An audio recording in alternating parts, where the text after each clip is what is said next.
If you're new to the channel, my name is Salsa and I'm a software engineer working at a big tech company, and many people usually ask me how I managed to have such a demanding job and still make time to have many hobbies like making these YouTube videos and have a pretty good social life. I'm gonna be sharing my Notion personal dashboard. That's the place where I organize all my goals for the year, so I make sure that I'm achieving the goals that I'm setting myself up to. Something that happens quite a lot is that people will make goals at the start of the year, but then they don't have a mechanism to keep track of those goals and keep track of the progress that they're making over time. This Notion dashboard will precisely help you to do that. If you're somewhat like me and you have many interests, but you find yourself with not enough time to do all of them, this is the video for you. I'm gonna be showing you the mechanism that I use in order to keep track of my progress so I can achieve all my goals. So without further ado, let's get into the video.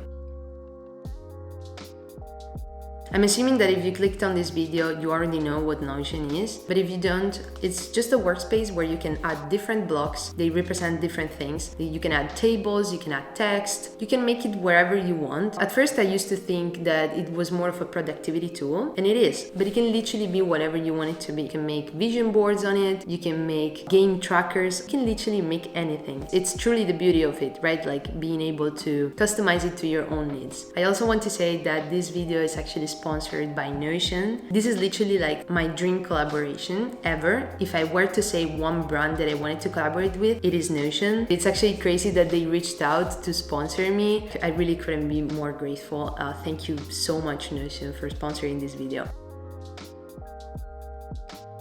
Okay, now let's get into my Notion setup. The best thing about this planner is this section right here, which is called Reflections. So the Reflections page has 3 templates associated to it. There's the quarterly reflection, monthly reflection, and weekly reflection. As you can see, I still don't have any quarterly reflection, but let's say we want to create a new page here. We want to go with quarterly reflection. This is the first thing that you want to do when you start using this template. What you want to do here is think about your life in general. You want to create the wheel of life. If you're new to the concept of the wheel of life, if you Google the wheel of life, you'll find images like this one, where you basically lay out your life in a circle and you give different scores to different areas of your life. So what I've done, instead of using this wheel, I usually do that in a table. So the first thing that you want to do is think about the 8 most important areas in your life. So that could be things like family, friends, work, engineering skills. You should be able to more or less put all your life in these 8 sections. Let's say we have these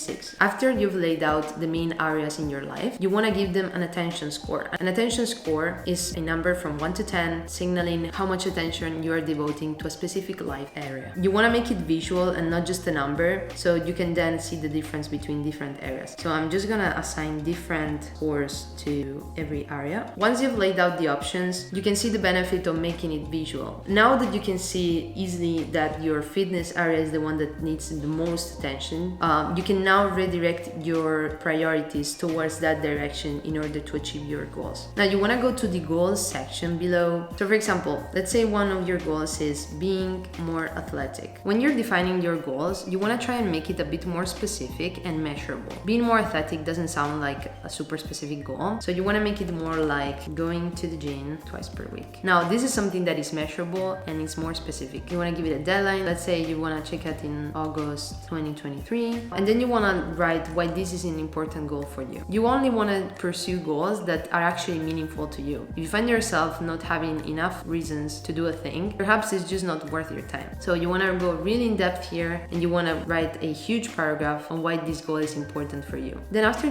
that, you want to set the stakes. What happens if I don't achieve this goal? I'm setting myself to go to gym, but what if I don't actually achieve it? You can really go as dramatic as you want here. This is in order to motivate yourself to achieve this goal. Then you want to list the tasks that will help you to get closer to your goal. This could be like enrolling to a gym nearby, getting a personal coach. And then after listing all the tasks that you need in order to achieve your goals, you want to be writing the habits that will help you achieve this goal. Drinking 2 liters of water a day, or sleeping 8 hours per day in order to have better performance at the gym. These are all the things that you think that would contribute to your main goal. So you want to do this exercise of setting goals for the areas that have the lower scores. And I've set up this template to only contain 3 goals. For me, the magic number is 3. I find myself struggling to achieve more than that, and less than that is usually too easy. You don't want to overwhelm yourself with too many goals. You can do anything you want, but you cannot do everything you want. So you want to be really specific and you want to try and prioritize what is most important at this stage of your life.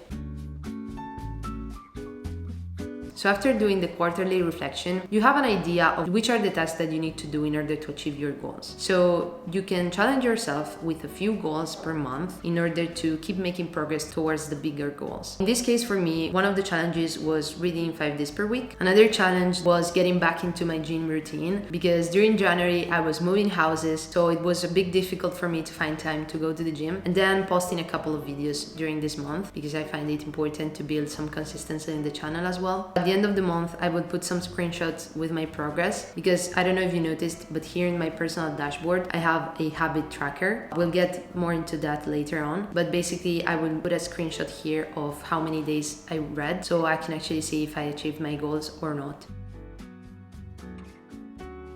So now let's have a look at the weekly reflections. The weekly reflections are more of a granular version of the monthly ones. You want to go deeper into each one of the goals and you want to set more specific tasks. The template goes like this. You want to list 3 activities that went well this week. Then you want to go with 3 opportunities for improvement for this week. Then you want to list 3 activities you're looking forward to do in the week ahead. And then there's this weekly checklist. When you're completing this checklist, you want to add all the tasks that you're planning to do. Not all of your weekly targets must be related to the life areas with lower scores. That will mean neglecting all of the other areas that you were doing well at. So you want to make it balanced. Then you also want to reflect a bit on how you would feel if you achieved all those goals by the end of the week. And you can also set yourself a reward if you want after achieving these goals. So perhaps it's going to a nice coffee shop. It could be anything you want. If you prefer buying physical stuff, it could be buying a new pair of shoes. It really depends on the preferences of each one of us. So every single Sunday or Monday morning, you want to have a look at the weekly reflection of the previous week before starting with the new one. And you want to make sure you tick all the boxes of the sections that you actually achieved, and the tasks that you didn't achieve, you can transfer them